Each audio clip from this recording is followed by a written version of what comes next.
야고보서 3장 13절로 18절까지 말씀 우리 한 절씩 교독하겠습니다. 너희 중에 지혜와 총명이 있는 자가 누구냐? 그는 선행으로 말미암아 지혜의 온유함으로 그 행함을 보일지니라. 그러나 너희 마음속에 독한 시기와 다툼이 있으면 자랑하지 말라. 진리를 거슬러 거짓말하지 말라. 이러한 지혜는 위로부터 내려온 것이 아니요 땅 위의 것이요 정욕의 것이요 귀신의 것이니 시기와 다툼이 있는 곳에는 혼란과 모든 악한 일이 있습니다. 오직 위로부터 난 지혜는 첫째 성결하고 다음에 화평하고 관용하고 양순하며 긍휼과 선한 열매가 가득하고 편견과 거짓이 없나니 화평하게 하는 자들은 화평으로 심어 의의 열매를 거두느니라. 아멘. 오늘 말씀은 참된 지혜가 무엇인가 거기에 대해서 말씀하고 있는데요. 지혜라는 말이 굉장히 포괄적인 말이어서 한마디로 지혜를 이렇게 딱 말하기가 쉽지 않습니다. 근데 우리가 지혜라는 말에 반대말을 늘 생각하면 지혜가 어떤 삶인가를 우리가 또 알 수 있을 거예요. 여러분, 지혜로운 광경을 보면 누가 볼 때에도 저거 참 지혜롭다 이렇게 생각합니다.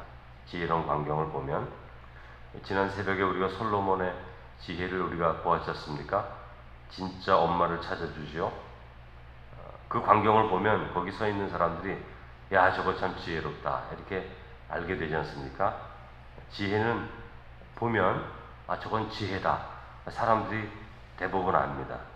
어떤 사람이 말하기를 참 좋아하는 사람이 있는데 그 말하는 것을 보면 저 사람 참 지혜롭다 그렇게 생각할 수 있죠. 그러나 또 반대로 그 말하는 것을 딱 보면 저 사람 지혜롭지가 않네 이거 보이는 거죠. 그렇게 그냥 지혜는 보이는 겁니다. 어떤 분이 일을 합니다. 저 사람 저분은 참 지혜롭게 일하는구나. 저 지혜롭지 못한데 이게 다 드러나지 않습니까? 어떤 행동도 마찬가지고 그러니까 지혜는 보면 이렇게 알게 되는 거예요. 사람들이 대부분 단지 그저 지혜를 정의로 지혜는 무엇이다 이렇게 생각하는 것보다 삶 가운데서 지혜로운 삶과 그렇지 못한 삶을 우리가 분별할 수 있는데 지혜를 그렇게 볼 수가 있는 것입니다. 13절에 보면 너희 중에 지혜와 총명이 있는 자가 누구냐? 그는 선행으로 말미암아 지혜의 온유함으로 그 행함을 보일지니라. 사도가 지금 이렇게 말하고 있죠. 그러니까 교회 공동체 안에 어떤 부류의 사람들이 지혜가 있다, 총명이 있다 주장하는 거예요. 우리는 지혜가 있다, 우리는 총명이 있다 주장하는 거죠. 그런데 사도가 보았을 땐 그게 지혜가 아닌 것입니다. 그러므로 사도가 지금 13절에 이렇게 말하고 있는 거죠. 너희 중에 지혜와 총명이 있는 자가 누구냐? 지혜와 총명이 있다고 자꾸 자랑하고 말하는데 누구냐 이렇게 묻는 거죠. 사도가 보기엔 그 지혜가 아닌 것입니다. 그래서 오늘 본문을 통해서 그리스도인의 지혜가 어떤 것인가를 지금 말해주려고 하는 것이죠. 그는 선행으로, 그는 누굽니까? 지혜와 총명이 있다고 말하는 너희들, 지혜와 총명이 있다고 생각하는 너희들, 그게 그는인데 그는 선행으로 말미암아 선한 일을 행함으로써 지혜의 온유함으로, 그냥 이것은 지혜라고 생각하면 돼요. 지혜를 그 행함을 보일지니라 이렇게 말하고 있는 거죠. 그러니까 야고보서는 언제나 행위에 초점을 맞춘다 그랬어요. 그러니까 행위로서 그 믿는 말을 증거해야 된다. 그럼 지혜도 마찬가지예요. 지혜도 행위로서 그것을 지혜인 것을 증거해야 된다. 그렇게 말하고 있는 거죠. 여러분 왜 행위를 자꾸 야고보가 강조합니까? 행위가 우리의 삶에 영향을 미치기 때문에 그래요. 행위로 나타나지 않는 것은 우리의 영향을 미치지 않습니다. 어떤 사람이 마음 가운데 좋은 생각을 많이 해요. 혼자서. 그게 자기 자신에게는 좋을지 몰라도 다른 사람에게는 아무런 영향력이 없어요. 내가 이런 선한 행위를 해야겠다. 이게 좋은 마음이죠. 근데 선한 행위를 안 합니다. 아무런 영향력이 없어요. 그러니까 주님이 말씀하신 바 소금과 빛, 이거는 행함이 드러나는 거예요. 소금과 빛이 영향력이 있는 거거든요. 그러니까 영향력이 있는 것은 사람이 좋은 마음 가졌다고 영향력이 있는 것이 아니라 그 좋은 마음이 좋은 삶으로 드러날 때 영향력이 있는 거죠. 여기 배고픈 사람이 있습니다. 밥을 하나 갖다 줄 때, 빵을 줄 때 그 사람이 기쁨이 있고 만족이 있고 내가 살아갈 의미가 있다 이렇게 느끼는 거죠. 영향력이 있는 거예요, 행위는.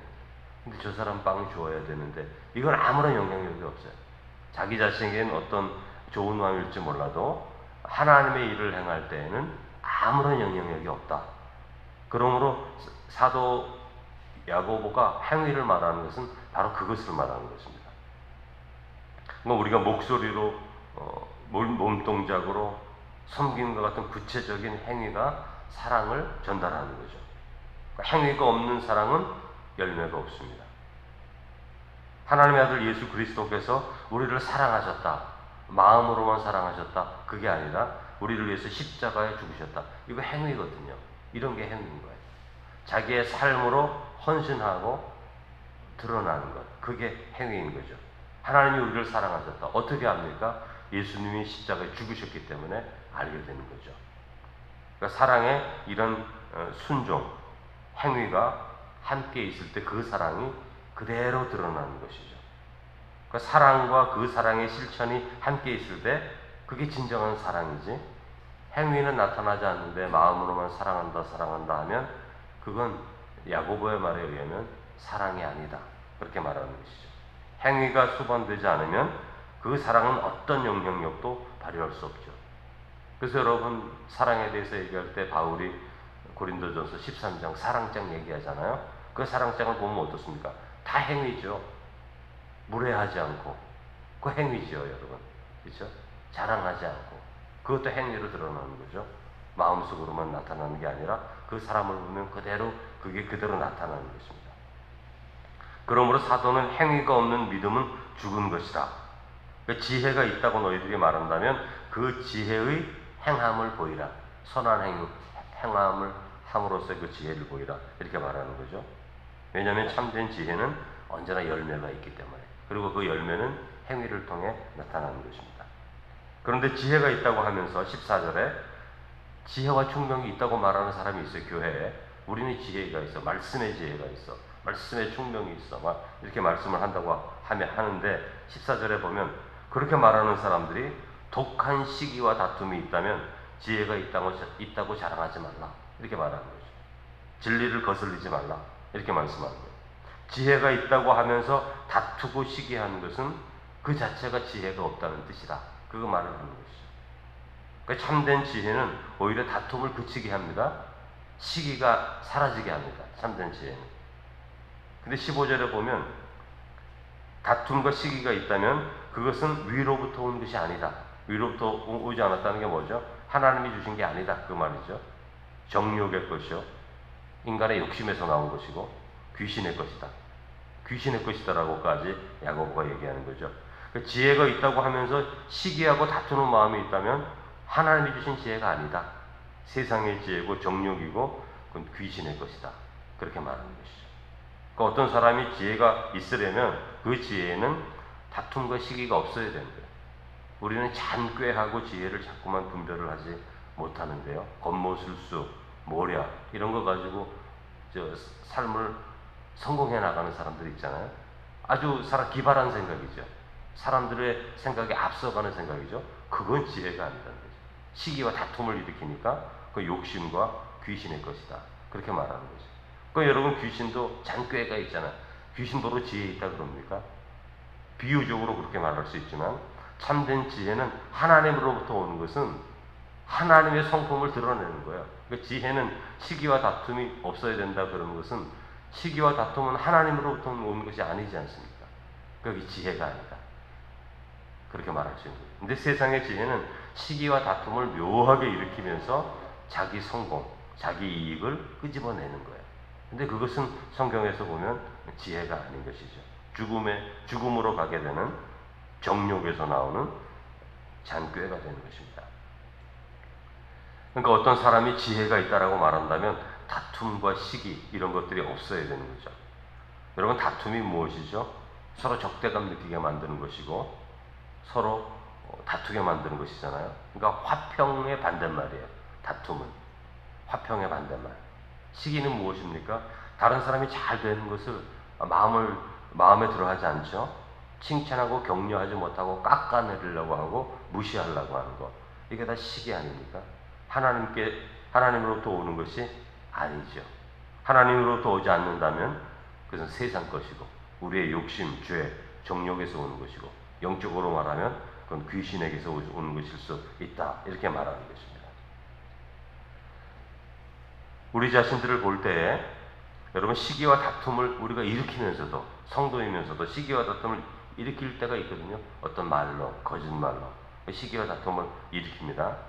일으키면서도 이것이 귀신에게서 세상에게서 오는 것이라고 생각을 하지 않아요. 성도들이. 제가 교회에서 분쟁 일으키는 교회 있었다 그러잖아요. 시기와 다툼이 일어나는데 그게 귀신에게서 온다, 세상 것이다, 죄에게서 온다 이 생각을 안 해요. 제가 보니까. 왜냐하면 교회를 열심히 다니고 있거든. 새벽기도도 나오고 있거든. 11주도 드리고 있거든. 그러니까 자기가 시기와 다툼을 일으키는 일을 하고 있는데도 이게 하나님으로부터 온 것이 아니라는 것을 알지를 못하더라고요. 그분이 성도든지 목회자든지 관계없이 그런 경향이 있습니다. 그러니까 우리가 교회를 다니고 11조를 내고 뭐 이렇게 뭐 직분도 있고 그러면 하나님이 우리 편이라고 그냥 생각을 해요. 성도님들이. 그래서 그 이상의 생각을 못하니까 영적으로 매우 둔감한 경우들을 제가 많이 봅니다. 시기하고 다투면서도 말입니다. 근데 여러분의 삶 가운데 또 제 삶 가운데 시기하고 다투는 마음이 있고 그 삶이 있다면 그거 하나님의 것이 아니에요. 하나님이 주신 것이 아니라고요. 그건 믿음에 속한 것이 아닙니다. 사도 야고보가 말한 것처럼 그건 귀신의 것이다. 귀신은 시기하고 다투는 자니까. 그래서 예수님께서 베드로에게 사탄아 물러가라 이렇게 말씀하신 거예요. 수제자에게. 하나님을 예수 그리스도를 향하여 열정을 다하고 정열을 다하여 믿는 그 사도에게 사탄아 물러가라 그렇게 말한 것이죠.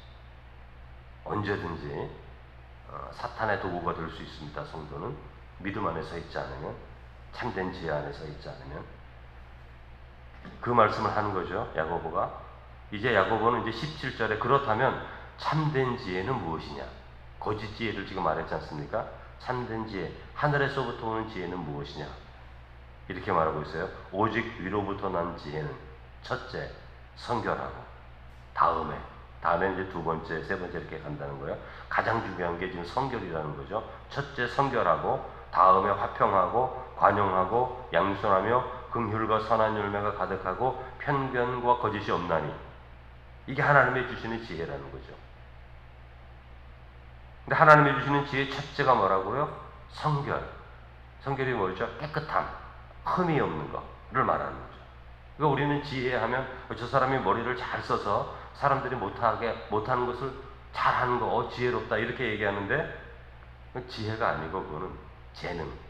지혜의 한 부분일 수는 있지만 지금 사도 야고보가 말하고자 하는 그 지혜는 아니에요. 그 지혜. 그 지혜는 머리를 써서 사람들이 못하는 것을 하는 거, 그런 건 재능이라고 우리가 구별할 필요가 있습니다. 그 지혜는 깨끗함, 흠이 없는 것을 말하는 거예요. 그러니까 마음에 두 마음을 품지 않는 것, 그 자체가 하나님 주시는 지혜이다. 그렇게 말하는 거죠. 그런 깨끗한 마음을 갖고 있으니까 사람을 판단하지 않아요. 사람을. 그 청결한 마음은 사람을 또 공평하게 보는 거예요. 이 사람은 잘 살고. 우리 야고보에서 나왔잖아요. 부자가 오고 가난한 자가 교회 들어올 때 마음이 깨끗한 자는, 청결한 자는 구별을 하지 않아요. 공평하게, 공정하게, 요즘 그런 말 많이 하는데 공평하게, 공정하게 그 사람을 사랑으로 바라보게 되는 것입니다. 사람을 비판하지 않는 거죠. 우리 주님은 세리와 죄인들과 식사를 하셨습니다. 주님은 이 사람들이 죄인일지라도 판단을 하지 않으시잖아요. 비난을 하지 않으시잖아요. 판단, 비난한다면 식사 자체를 하지 않으실 겁니다. 그러나 사랑하니까, 구원받을 자로 저들을 사랑하니까 함께 식사하시는 거죠.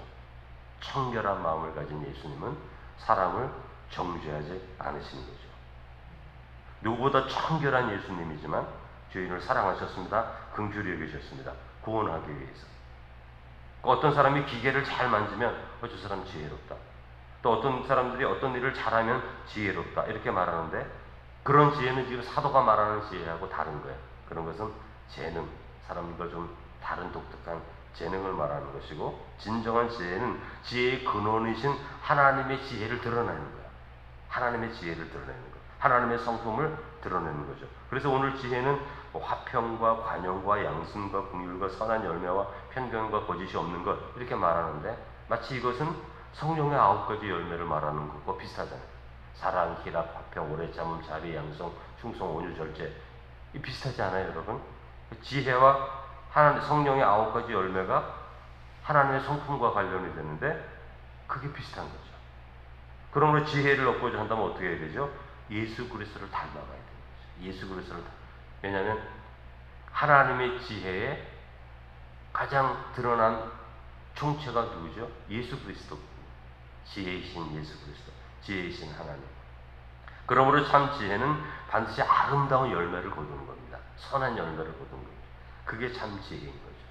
그래서 우리가 참 지혜가 있는 그리스도인이 된다면 공동체가 평안해지고 아름다워지고 사랑스러워지고 미워하지 않고 하나가 될 수 있게 되는 것이죠.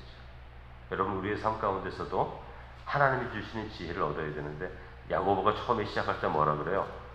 너희 중에 누구든지 지혜가 부족하거든, 그렇죠? 모든 사람에게 후히 주시고 꾸짖지 아니하시는 하나님께 구하라 그리하면 주시리라 이렇게 말씀하시는데 우리가 하나님의 주시는 그 위로부터 오는 지혜를 구하는 가운데 우리의 삶의 자리에서 평안하고 아름답고 복된 하나님의 풍성하신 선한 열매들이 거두어지는 삶을 사시기를 주님의 이름으로 축원합니다. 거룩하신 하나님 아버지, 하나님은 지혜로우신 분이십니다. 지혜로 이 세상을 만드시고 지혜로 이 세상을 섭리해 가시는 줄로 믿습니다. 그 지혜를 저희 가운데도 허락하여 주셔서 위로부터 오는 지혜로 말미암아 저희들의 삶이 풍성하고 아름다운 삶으로 날마다 더욱 확장되어져 나아갈 수 있도록 은혜를 더해 주옵소서. 참된 지혜는 하나님으로부터 오는 것이고 그것은 성결한 것이고 화평을 만들어내는 것이고 관용하는 것이고 또 착한 마음이고 선한 열매를 거두는 것이라고 말씀해 주셨습니다.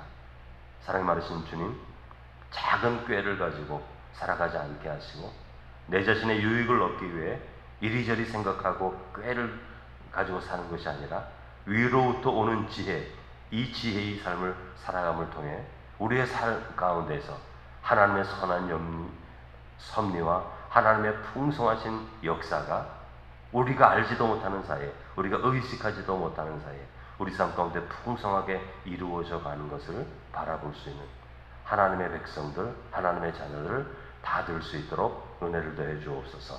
새로운 주간이 시작됩니다. 저희들을 지켜주시고 보호하시고 인도해 주시고 언제나 하나님의 지혜로 승리할 수 있게 하시고 새벽에 나와 기도하는 믿음의 성도들의 삶 가운데 주께서 동행하시고 함께 하셔서 하나님의 지혜가 풍성하게 열매를 맺는 복된 삶을 살게 하여 주옵소서. 예수님의 이름으로 기도드립니다. 아멘.